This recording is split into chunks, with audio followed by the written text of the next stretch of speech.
Write down this numerical again based on warping. You first write down this, then we'll see how to solve this.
Okay, what is given here?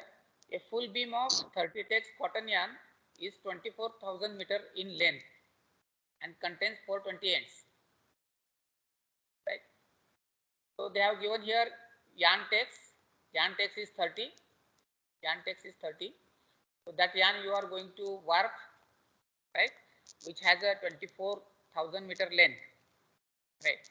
And on a beam you are having 420 ends. At a warping speed of 600 meters per minute. इसका मतलब है machine का speed क्या है, warping का speed क्या है, 600 metres per minute है. एंड ब्रेकेज रेट के बारे में भी उन्होंने बताया, क्योंकि वार्पिंग कर रहे हैं तो ऑब्वियसली एंड ब्रेकेज हो सकता है, तो उसका ब्रेकेज रेट भी बताया उन्होंने. 0.4 पर 1000 एंड पर 100 मीटर वार्प्ड, राइट. तो कितना ब्रेकेजेस है, 0.4 है पर 1000 एंड पर 100 मीटर.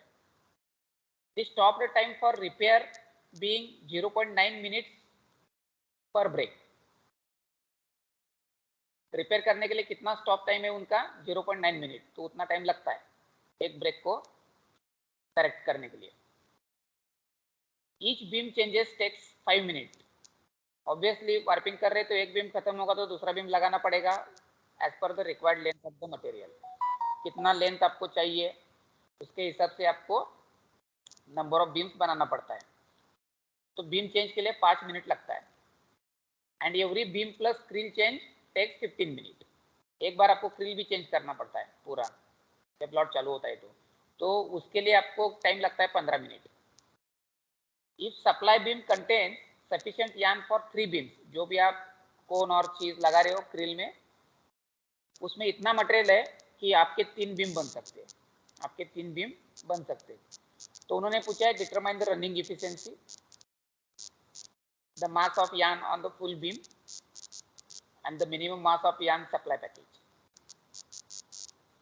मतलब सीधी बात है, एक तो इफिशिएंसी पूछा है, दूसरा पूछा है कि बीम के ऊपर कितना मास है, और तीसरा पूछा है जो आपने पीछे सप्लाई कोन लगाया था उसके ऊपर कितना मास होगा. ये 3 चीजें उन्होंने पूछा है. तो सबसे पहले हम रनिंग इफिशिएंसी निकालेंगे.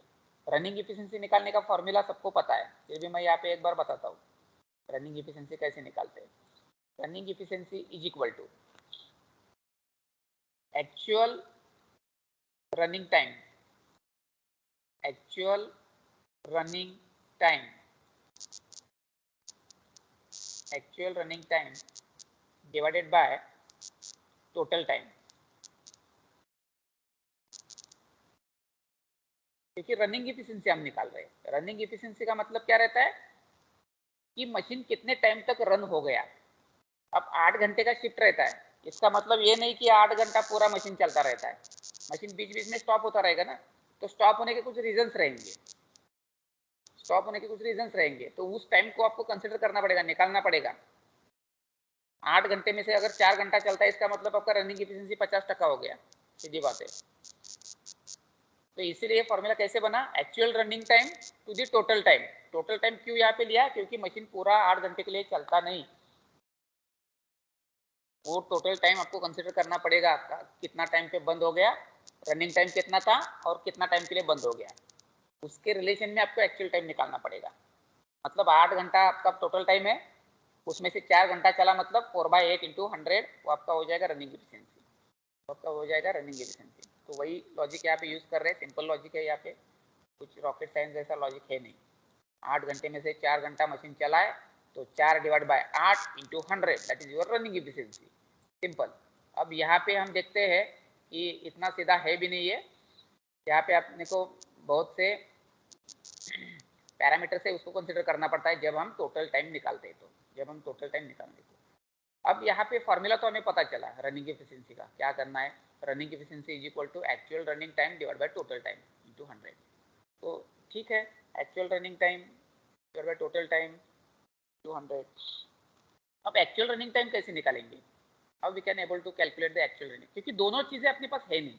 एक्चुअल रनिंग टाइम भी यहाँ पे कहाँ पे दिया नहीं है न्यूमेरिकल में, अगर पढ़ोगे तो बराबर, और टोटल टाइम भी कहाँ पे दिया नहीं है, तो दोनों भी निकालना पड़ेगा। तो सबसे पहले तो एक्चुअल रनिंग टाइम हम निकालते हैं, एक्चुअल रनिंग टाइम हम निकालेंगे। अब यहाँ पे मशीन एक्चुअली कितना चला, मतलब सिंपल बात है कि बीम बन रहा है, मतलब आपका मशीन चल रहा है।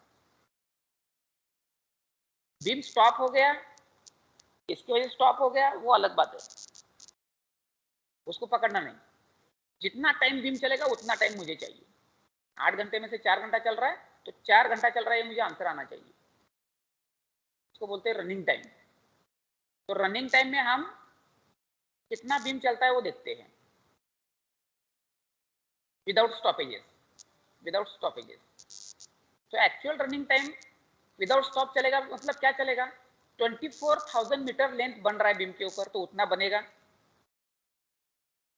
और कितने बीम बनाए उस लॉट के, आपने कितने बीम बनाए उस लॉट के, तो हमने यहाँ पे 3 बीम बनाए। तो सिंपल बात है कि हर एक बीम का लेंथ 24,000 है, 24,000 मीटर लेंथ बन रहा है, 24,000 मीटर लेंथ बन रहा है।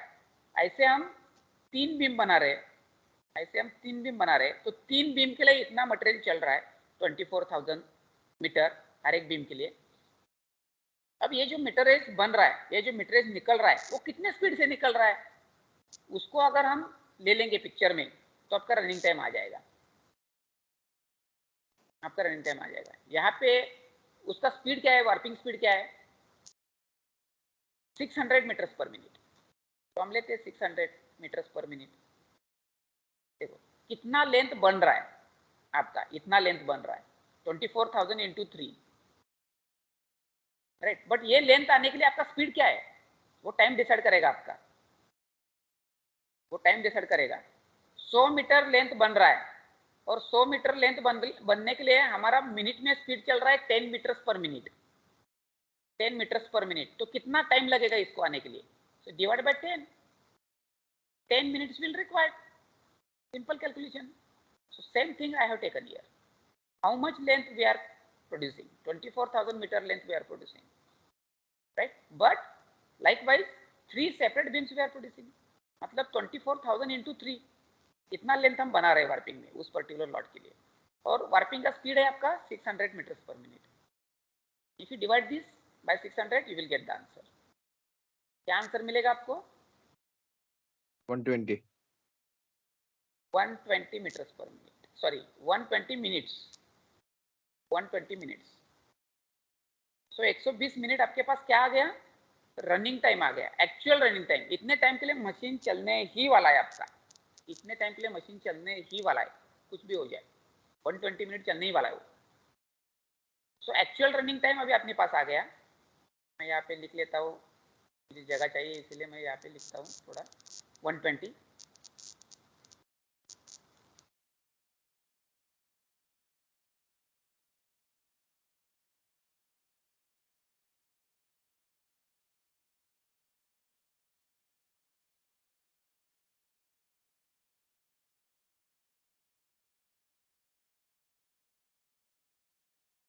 अब हमें निकालना है टोटल टाइम। अब टोटल टाइम क्या रहेगा, अगर हम उसके बारे में थिंक करते हैं लॉजिकली, टोटल टाइम क्या रहेगा, टोटल टाइम मतलब क्या रहेगा, एक्चुअल रनिंग टाइम रहेगा, उसमें इंक्लूड करना ही पड़ेगा एक्चुअल रनिंग टाइम को। एक्चुअल रनिंग टाइम प्लस क्या रहेगा, कितनी देर मशीन रुक रहा है, बन रहा, कितनी देर मशीन बन रहा, मतलब stop time, total stop time we can say, you write here total stop time, ये हो गया total time. Total time is equal to actual running time plus stop time. Actual running time अपने पास है 120 आ गया अभी, बट स्टॉप टाइम नहीं है अपने पास, तो अभी हमारी जिम्मेदारी है कि स्टॉप टाइम निकालना, तो हम स्टॉप टाइम निकालते हैं। तो स्टॉप किस किस वजह से होता है, मशीन आपका वर्किंग किस किस वजह से स्टॉप होता है यहाँ पे, तो यहाँ पे एग्जाम्पल में देखना है, वैसे तो और भी रीजंस रहेंगे, राइट, बट एग्जाम्पल में जो दिया है वही लेने का है, क्योंकि आपने को न्यूमेरिकल सॉल्व करना है। When you go to the industry you think practically. कभी कभी ब्रेकडाउन के लिए भी स्टॉप होता है मशीन, कभी कभी ऑपरेटर जानबूझ के स्टॉप करके चला जाता है, कोई उसको रिलीवर नहीं रहता है, उसको अनफॉर्सिन चीजें आ जाती है, बाथरूम जाना पड़ता है उसको, तो वो बंद करके चला जाता है, तो वो भी रहता है, तो वो मिसलेनियस में जाएगा। वो प्रैक्टिकली आपको थिंक करना पड़ेगा when you enter in the industry, but यहाँ पे आपने को न्यूमेरिकल को लेना है, क्योंकि यहाँ पे जो कंडीशन दिया है उसके ऊपर ही हम निकालने वाले हैं। जो कंडीशन नहीं दे उसको हम जानबूझ के नहीं लेंगे, दिया नहीं तो क्यों लेंगे, ठीक है। तो किस किस वजह के लिए यहाँ पे बंद हो रहा है आपका मशीन, यहाँ पे सीधा उन्होंने बताया and breakage rate, and breakage के लिए बंद हो रहा है। एंड ब्रेक हुआ तो मशीन बंद होता है, सबको पता है, तो एंड ब्रेक के लिए बंद हो रहा है। और क्या है, stop time for repair, okay, वो रिपेयर मतलब इसी एंड ब्रेक के लिए आता है वो रिपेयर। ईच बीम चेंज के लिए टाइम लग रहा है आपको, तो यहाँ पे बंद हो रहा है machine. Beam and krill change, यहाँ पे मशीन बंद है आपका initially, beam and krill change के लिए इनिशियली ये बंद है 15 मिनट, तो वो भी आएगा उसमें। तो ये 3 चीज़ों को आपको कंसिडर करना पड़ेगा। तो सबसे पहले हम निकालते हैं एंड रिपेयर को, है ना, ये जो रिपेयर है एंड रिपेयर, ये पहले निकालते हैं एंड रिपेयर। एंड रिपेयर को आपका मशीन बंद हो रहा है, तो कैसे निकालेंगे एंड रिपेयर को, टाइम कितना लगेगा, कितने एंड ब्रेक हो रहे हैं और हर एक एंड ब्रेक के लिए कितना टाइम लग रहा है, राइट। एंड ब्रेक आप लिखो पूरा into time required for mending and, time required for mending and, उस एंड को करेक्ट करने के लिए कितना टाइम लग रहा है, ये 2 चीजें अपने को मालूम होना जरूरी है। अब एंड ब्रेकेज रेट क्या है, एंड ब्रेकेज रेट क्या है, यहाँ पे एंड ब्रेकेज रेट क्या है, तो देखो यहाँ पे लॉजिकली ये समझ में आ रहा है ना, एंड रिपेयर के लिए कितना टाइम लगेगा, कितने एंड ब्रेक हो रहे और एक एंड के लिए कितना टाइम लगता है, एक एंड को मेंड करने के लिए कितना टाइम लगता है, ये आपका and breakage rate, and breakage का रिपेयर करने के लिए जो टाइम आने वाला है वो निकल जाएगा यहाँ पे। अब यहाँ पे हम देखते हैं कि एंड ब्रेकेज रेट क्या है, क्या बताया उन्होंने 0.4, कितना है 0.4 है पर, आ गया वो, हाँ 0.4 पर 1000 एंड्स पर 100 मीटर, मतलब उसमें भी कंडीशन है, कितने एंड ब्रेक हो जाते हैं 0.4 एंड ब्रेक होते हैं 1000 एंड्स के लिए और 100 मीटर के लिए, ये कंडीशन है। 0.4 एंड्स ब्रेक हो जाते हैं 1000 मीटर के लिए और 1000 एंड्स के लिए और 100 मीटर के लिए, बट अपने पास कितने मीटर है और कितने एंड्स है, अपने पास कितने एंड्स है, यहाँ पे तो उन्होंने कंडीशन बताया कि 0.4 होता है 1000 एंड्स के लिए, अपने पास कितने एंड्स है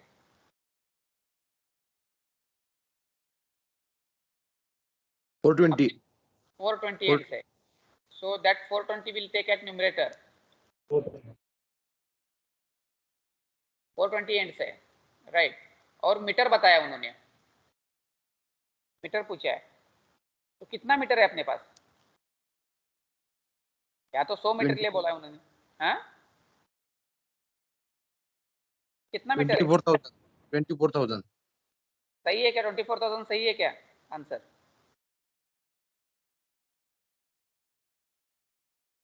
अपने पास कितना मीटर है और एक बार सोचो, 24,000 is right answer, yes sir. ये एक्चुअल रनिंग एफिशिएंसी हम किसके लिए निकाल रहे हैं? तो ये रनिंग एफिशिएंसी हम किसके लिए निकाल रहे हैं? पूरे मशीन के लिए निकाल रहे हैं ना, पूरे 3 बीम के लिए? यस पूरे 3 बीम के लिए निकाल रहे हैं ना? ये 24,000 पूरे 3 बीम में है क्या लेंथ? इंटू 3 इंटू 3 लेना पड़ेगा, इंटू 3 लेना पड़ेगा। इतना लेंथ है अपने पास, इतना लेंथ है अपने पास। ये सॉरी, इतना लेंथ है अपने पास 24,000 इंटू 3, ठीक है? 24,000 इंटू 3। तो अब ये अपने पास आ गया and breakage rate, sorry and breakage rate आ गया अपने पास। ये 0.4 by 1000 into 100 in numerator it will be 420 into 24,000 into 3। ये 420 क्यों आ गया? क्योंकि 1000 एंड के लिए 0.4 बताया, बट अपने पास 420 ही एंड है। ये 0.4 ब्रेक 100 मीटर के लिए बताया, बट अपने पास 24,000 into 3 इतना लेंथ है। तो ये एक्चुअल एंड ब्रेकेज आएगा अपने लॉट का, एक्चुअल एंड ब्रेकेज आएगा into time. Into time, time कितना लगता है एक ब्रेक को मेंट करने के लिए? 0.9। तो यहाँ पे लिख देंगे 0.9 minute, 0.9 minute. So when you do this you will get the answer, when you do this you will get the answer. इस तरीके से एंड ब्रेकेज रेट का टाइम निकलता है। बताओ कितना टाइम आता है?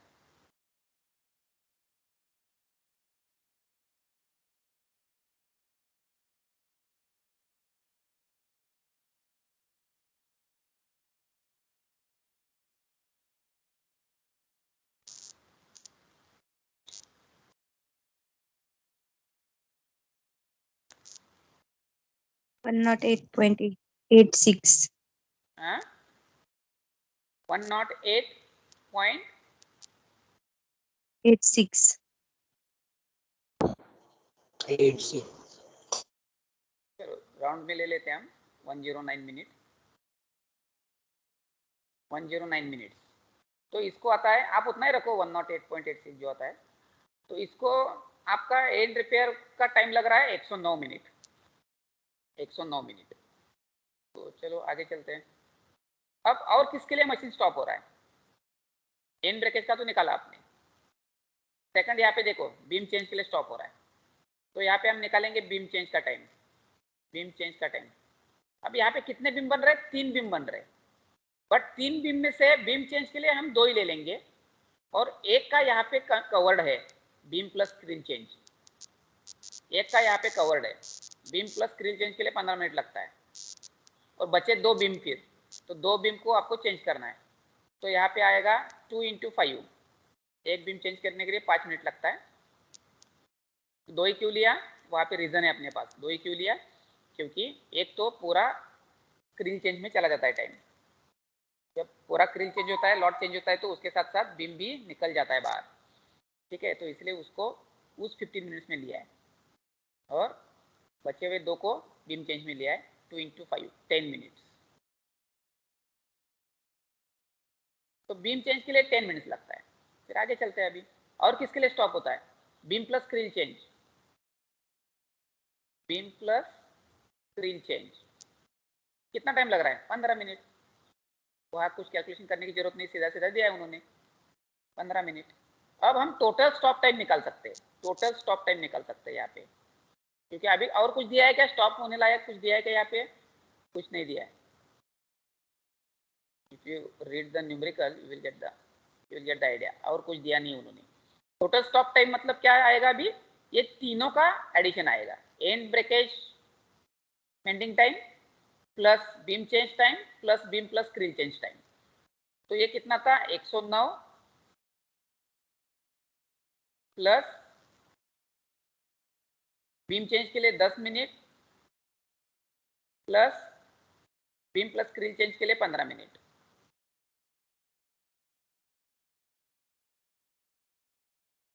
ये आ गया आपका total stop time.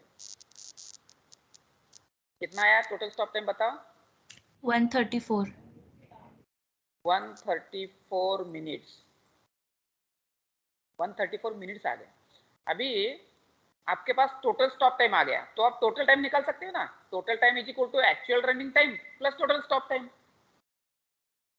Actual running time plus total stop time. So what is their actual running time 120 minutes plus total stop time is 134. So what answer you get? 254. 254. 254. Okay. Minute. 254 minute. अभी आपके पास आ गया total time, actual running time आपने निकाला है, तो running efficiency भी निकाल सकते हैं। तो running efficiency is equal to actual running time is 120 minute divide by total time is how much 254 minute, right? Actual running time is 120 minutes, total time is 254 minutes into 100.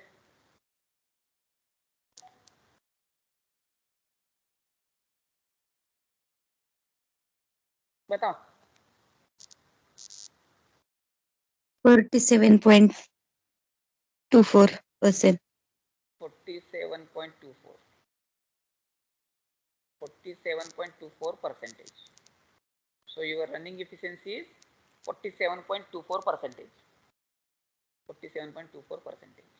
Okay, so in this way you can solve this first part, the running efficiency. Right. Now we'll move to the second part, how to calculate the mass of the beam, mass of yarn on the full beam. कितना मास है, कैसे निकालेंगे mass of yarn on full beam. तो मैंने मास निकालने के लिए आपको एक जनरल फॉर्मूला बताया था, मास निकालने के लिए मैंने एक आपको जनरल फॉर्मूला बताया था। क्या बताया था पता है, क्या देखें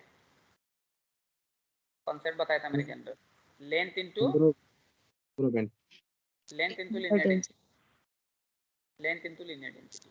तो इस फॉर्मूला से आपको निकालना है वो मास। कैसे निकाल सकते हैं mass of yarn on full beam? तो पहले तो लेंथ मालूम होना जरूरी है। तो आप बताओ मुझे लेंथ कितना है। अब चीजें आपको आना चाहिए झट से, अभी आप फाइनल ईयर में है, 24,000. फिर से वही गलती कर रहे हो। 24,000 into 3. नहीं By 1,000. देखो वार्पिंग कैसे पढ़े आप लोग, लेंथ कितना है, ये बीम है, बीम के ऊपर वार्प है, 24,000 लेंथ है वार्प का, 24,000 वार्प का है लेंथ। आप मुझे बताओ कि 24,000 मीटर एक यान का है या पूरा सेट का है? ऐसे कितने एंड्स है यहाँ पे, एंड्स कितने हैं? 420 ends. फिर ऐसा क्यों कर रहे हो, लॉजिक लगता है कि नहीं? हर एक एंड का 24,000 है रे, हर एक एंड का 24,000 है, ऐसे 420 एंड्स है उसमें बीम के ऊपर। तो लेंथ कितना हो गया टोटल लेंथ उसका? तो लेंथ मतलब 24,000 नहीं लेना है आग बंद करके, फिर एक यान का मास आएगा आपको, एक एंड का मास आएगा। तो एक एंड का मास मतलब बीम के ऊपर उतना ही चाहिए क्या, एक एंड का मास ही चाहिए क्या? देखो वार्पिंग का कंसेप्ट, इसलिए मैं बताता हूँ थ्योरी को बराबर पढ़ो, तो यहाँ पे झट से पता चलता आपको लेंथ कितना है, झट से पता चलता लेंथ कितना है। आप सीधा बोलते सर 24,000 इंटू 420, अगर वार्पिंग समझ में आया होता तो आपके। क्वेश्चन क्या पूछा है, mass of yarn on full beam, on full beam, beam के ऊपर कितना मास है? तो बीम के ऊपर क्या एक ही एंड है क्या? 24,000 मीटर लेंथ, ये सेट का लेंथ है, हर एक एंड का लेंथ उतना रहेगा उसमें, हर एक एंड का लेंथ 24,000 मीटर रहेगा, हर एक एंड का।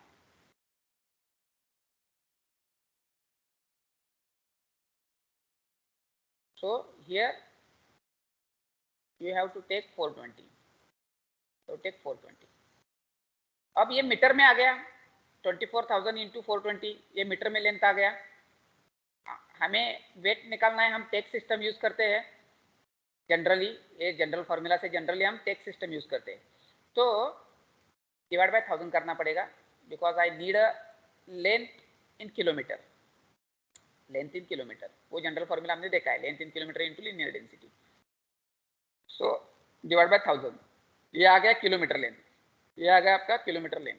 अब लीनियर डेंसिटी कितना है यहाँ पे, टेक्स्ट में नहीं दिया होगा तो टेक्स्ट में कन्वर्ट करने का, एग्जाम में कभी कभी इंग्लिश में आता है तो टेक्स्ट में कन्वर्ट करो, यहाँ पे जरूरत नहीं है, they have given directly text. So 30, okay, 30 days. When you do this calculation, you will get the answer.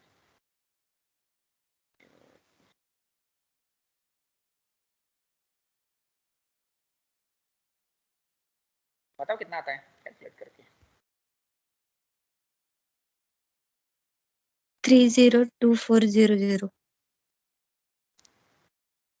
302400 क्या आता है, यूनिट क्या है, यूनिट बताओ। ग्राम, ग्राम, ग्राम, ग्राम। ग्राम में आता है, केजी में कन्वर्ट करो उसको, केजी में निकालो, केजी में 302.4 4। बराबर है 302.4 केजी, 302.4 केजी। तो ये आपका आंसर आता है मास ऑफ यान ऑन फुल बीम, 302.4 केजी। अब थर्ड, मास ऑफ यान पर सप्लाई पैकेज, मास ऑफ यान पर सप्लाई पैकेज कितना आएगा पर सप्लाई पैकेज। सप्लाई पैकेज का मतलब क्या बोल रहे हो, पीछे जो क्रिल में आपने पैकेज लगाया है, कौन और चीज जो भी लगाया होगा, तो उसके ऊपर कितना मास है। अब उसके लिए आपको उन्होंने क्या बताया था कि एक जो सप्लाई पैकेज है 3 बीम के लिए फुल होता है, 3 बीम मतलब पूरा सेट चलता है, उसका पूरा सेट चलता है एक ही सप्लाई पैकेज से। तो एक्चुअली उन्होंने पूछा भी एक ही सप्लाई पैकेज के लिए, मास ऑफ यान पर सप्लाई पैकेज, पर सप्लाई पैकेज ऐसा पूछा है, मतलब एक ही सप्लाई पैकेज के लिए पूछा है उन्होंने। तो हम निकालेंगे फिर से वही कॉन्सेप्ट है, length into linear density, length in kilometre into linear density. अब आप मुझे बताओ यहाँ पे लेंथ कितना होगा सप्लाई पैकेज पे, 3 into 24,000। यस 3 इंटू 24,000, क्योंकि वो 3 बीम के लिए चलता है, एक सप्लाई पैकेज 3 बीम के लिए चलता है, और एक बीम के ऊपर 24,000 मीटर लेंथ आता है। इसका मतलब है 24,000 हर एक एंड का हम सोच रहे हैं, हर एक एंड का, क्योंकि एक सप्लाई पैकेज तो एक ही एंड देगा ना, बीम को एक ही एंड देगा, और उस एंड का लेंथ कितना 24,000 है, 24,000 मीटर है एक बीम के ऊपर। ऐसे 3 बीम बना रहे, मतलब 3 बीम के लिए चलता है अपना सप्लाई पैकेज, ऐसा है उन्होंने बताया यहाँ पे।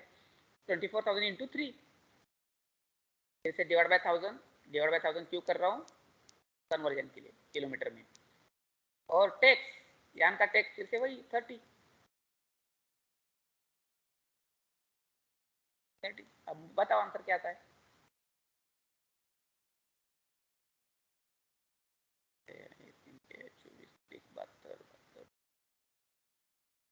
2160 ग्राम। 2160 ग्राम क्या आता है आंसर, केजी में 2.16। 2.16 केजी आ गया।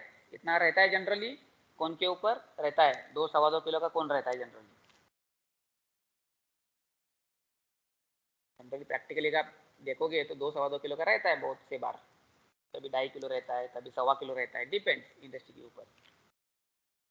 8-10 किलो आ रहा है, इसका मतलब आपने कुछ तो गलती क्या करके समझ लेने का। 2.16 केजी, इस तरीके से इस पार्ट को भी सॉल्व करना है, थर्ड पार्ट को। तो इस तरीके से हम इस न्यूमेरिकल को सॉल्व कर सकते हैं, राइट। बहुत ही सिंपल न्यूमेरिकल है एक्चुअली वैसे देखा जाए तो, बट आपको लॉजिकली उसके ऊपर देखना पड़ता है, उसके लिए आपको प्रोसेस मालूम होना बहुत जरूरी है, वार्पिंग प्रोसेस मालूम होना बहुत जरूरी है, क्या है वार्पिंग, क्या होता है वहाँ पे, बीमिंग क्या होता है ना।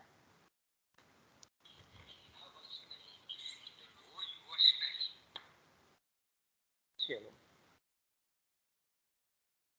अब हम नेक्स्ट एग्जांपल देखते हैं। तो यही सॉल्व किया हुआ एग्जांपल है जो मैंने अभी अभी आपको पढ़ाया। सेक्शन बिल्डिंग का एग्जांपल होगा नहीं अभी 10-15 मिनट, ये नहीं होगा एग्जांपल। एग्जांपल है ये ले लो, ये हो जाएगा।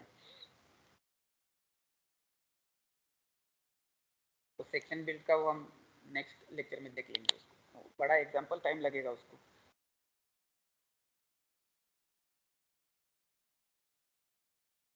ये एग्जांपल स्क्रीनशॉट मार के ले लो, हम एक बार पढ़ते हैं और फिर चालू करते हैं इसको, क्योंकि उसको भी टाइम लगेगा।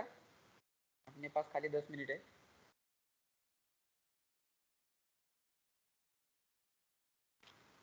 सब लोग स्क्रीनशॉट मार के ले लो इस क्वेश्चन का। लिया क्या सबने स्क्रीनशॉट? और थोड़ा क्वेश्चन लिखने के लिए Yes. जगह छोड़ो। हाँ ठीक है, क्वेश्चन लिखने के लिए जगह छोड़ो और फिर हम सॉल्यूशन देखते हैं इसका। अभी देखो मैं आपको बताता हूँ क्या है इसमें एग्जांपल में। A horizontal mill warper, they are talking about the sectional warping, is to be used in the production of warps 3000 meter long and having 3500 ends. Each drilling is sufficient for one beam only and the warping speed is 500 meters per minute. It takes 0.3 minutes to drill a package and tie in the end and 2.5 minutes per section for leasing and moving the traverse. Breaks during warping average 20 per beam and the average repair time is 1.1 minute. The beaming speed is 60 meters per minute and the time taken to prepare the warp for beaming, change the beam, etc. is 8 minutes.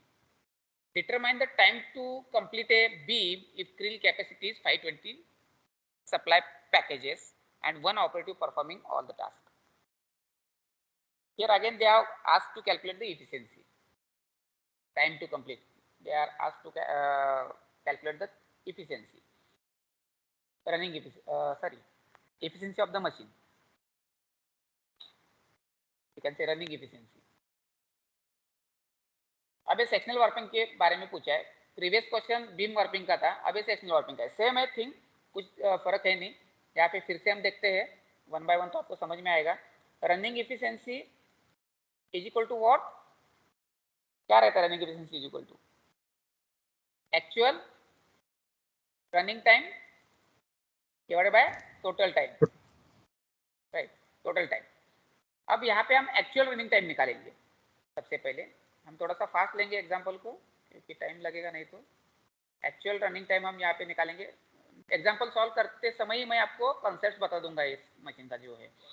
Actual running time, actual running time का मतलब क्या है? आपने जो beam बनाया उसको कितना time लगता है विदाउट स्टॉपेजेस, विदाउट स्टॉपेजेस। अब ये सेक्शनल वार्पिंग है तो उसके बारे में हम सोचेंगे, है ना। कितना लेंथ है बीम के ऊपर? बीम के ऊपर कितना लेंथ है? 3000 मीटर। बीम के ऊपर कितना लेंथ है यहाँ पे दिया है 3000 metre long and having 3500 ends.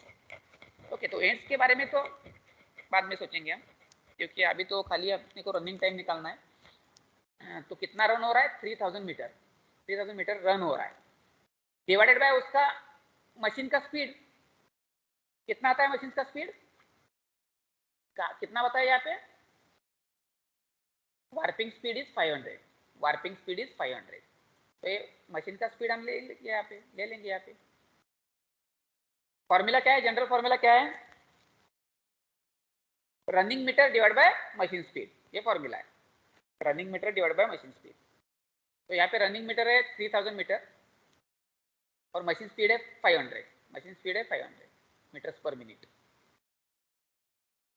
एक चीज हम यहाँ पे भूल रहे, एक चीज हम यहाँ पे भूल रहे। अगर ये कैलकुलेशन करोगे तो आपका आंसर गलत आएगा। चलो मानते हैं कि 3000 मीटर लेंथ है बीम के ऊपर, 3000 मीटर वो निकाल रहा है और 500 मीटर्स पर मिनट स्पीड है। फिर भी आंसर गलत आता है। क्यों आता है? बिकॉज ये सेक्शनल वार्पिंग है, ये सेक्शनल वार्पिंग है। सेक्शनल वार्पिंग में क्या करते हैं, एक पहले अपना सेक्शनल ड्रम रहता है, फिर बाद में बीमिंग होता है, ठीक है। तो इसके ऊपर पहले आपको क्या करना पड़ता है, मटेरियल वाइंड करके लेना पड़ता है, फिर वो सारा मटेरियल बीम के ऊपर आएगा। तो यहाँ पे हम बनाते हैं सेक्शंस, यहाँ पे हम बनाते क्या, सेक्शंस, यहाँ पे हम बनाते हैं सेक्शन। तो इसके बारे में सोचना बहुत जरूरी है। तो ये 3000 मीटर जो लेंथ है ना, ये पर सेक्शन बन रहा है आपका, एक सेक्शन में 3000 मीटर लेंथ है, एंड वाइज हर एक एंड का 3000 मीटर रहेगा ऑब्वियसली। तो एक सेक्शन आपने बनाया, कितने एंड का बनाया आपने, एक सेक्शन कितने एंड का बन सकता है, यहाँ पे एक सेक्शन कितने एंड का बन सकता है, 3500 एंड। नहीं 3500 को कैसे बनेगा, 3500 को कैसा बनेगा, क्योंकि अपना क्रिल कैपेसिटी 520 है, ऐसा क्रिल कैपेसिटी 520 है, तो 3500 का नहीं बनेगा। लेकिन मुझे 3500 एंड्स यहाँ पे चाहिए बीम के ऊपर। अगर इस बीम के ऊपर 3500 एंड्स चाहिए आपको, तो सेक्शनल ड्रम जो रहता है उसके ऊपर 3500 एंड्स लाना पड़ेगा। एक साथ नहीं ला सकते, एक साथ नहीं ला सकते, इसलिए हम सेक्शंस बनाते हैं, इसलिए हम सेक्शंस बनाते हैं, इसलिए सेक्शनल वार्पर है, सेक्शंस बनाते हैं। तो एक सेक्शन में कितना एंड्स रहेगा, ऑब्वियसली देखो 3500 एंड्स चाहिए, 3500 एंड्स चाहिए अपने को, 520 का कैपेसिटी है, डिवाइड बाय 520 करेंगे तो क्या आंसर आएगा, डिवाइड बाय 520 करेंगे तो क्या आंसर आएगा, झट से बताओ मुझे।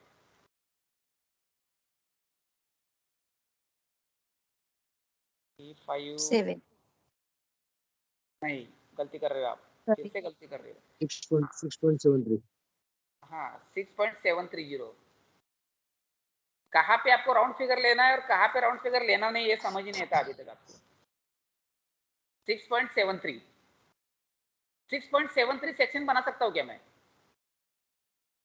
नहीं सर, पॉसिबल नहीं है। पॉसिबल नहीं है प्रैक्टिकली। या तो 6 बनाओ या तो 7 बनाओ, या तो 6 बनाओ या तो 7 बनाओ। ये फिर से गियर जैसे हो गया काम। 6.5 गियर रहता है क्या, या तो 6 गियर रहेगा या तो 7 गियर रहेगा, टीथ के बारे में बात कर रहा हूँ। वैसे ही सेक्शंस का है, या तो 6 रहेगा या तो 7 रहेगा या तो 8 रहेगा या तो 5 रहेगा, होल नंबर रहेगा वो, ठीक है। तो इस क्रिल कैपेसिटी से पॉसिबल नहीं है। तो कैसे पॉसिबल होगा, अगर मैं ऐसा करता हूँ 3500 डिवाइडेड बाय 500, 520 का कैपेसिटी है ना, जरूरी नहीं ना 520 यूज करना, जरूरी नहीं है 520 यूज करना, I will use minimum 500, less than this 520। तो 500 अगर मैं यूज करता हूँ तो मेरे बनते 7 सेक्शन, कितने बनते 7 सेक्शन, ये चलता है 7 सेक्शन हम बना सकते। तो यहाँ पे मैं 7 सेक्शन बनाऊंगा तो मेरे 3500 हो जाएंगे, फिर मैं ये बीम के ऊपर ले लूंगा। तो यहाँ पे नंबर ऑफ सेक्शन आपको ऐड करना पड़ेगा, ये लेना पड़ेगा, सॉरी ऐड नहीं करना पड़ेगा, इंटू 7, 3000 इंटू 7, एक सेक्शन का 3000 मीटर लेंथ है, तो 7 का कितना हो गया, 3000 इंटू 7, 3000 इंटू 7, ये हो जाएगा। समझ में आ गया कितना लेंथ आ रहा है मशीन के ऊपर, बीम के ऊपर, बीम के ऊपर लेंथ आ रहा है 3000 इंटू 7, कितना लेंथ आ रहा है, डिवाइडेड बाय फिर उसका स्पीड, मशीन का स्पीड कितना है 500, आपको आंसर आ जाएगा। बताओ जल्दी। 42 मिनट। ये 42 मिनट्स आता है। तो आपके पास अभी एक्चुअल रनिंग टाइम आ गया 42 मिनट, आपके पास अभी आ गया एक्चुअल रनिंग टाइम 42 मिनट। अब हम सोचते हैं टोटल टाइम निकालने के लिए, टोटल टाइम निकालना है तो आपको स्टॉपेज टाइम निकालना पड़ेगा, running time plus stoppage time, ये फॉर्मूला है उसका, running time plus stoppage time, total stoppage time. तो स्टॉपेज टाइम निकालते हैं, किसके लिए स्टॉप हो सकता है ये, इसमें और एक बीमिंग का भी लेना पड़ता है, क्योंकि ये चलो मैं क्या करता हूँ नेक्स्ट लेक्चर में ही कर लेता हूँ इसको, बिकॉज इट्स 12:42, एक फॉर्मूला बताता हूँ मैं और नेक्स्ट लेक्चर में ही लेता हूँ, क्योंकि इतना फास्ट करोगे तो आपको समझ नहीं आएगा।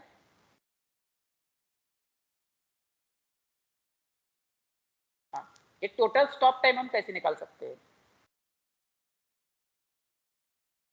टोटल टाइम कैसे निकाल सकते हैं, टोटल टाइम कैसे निकाल सकते हैं।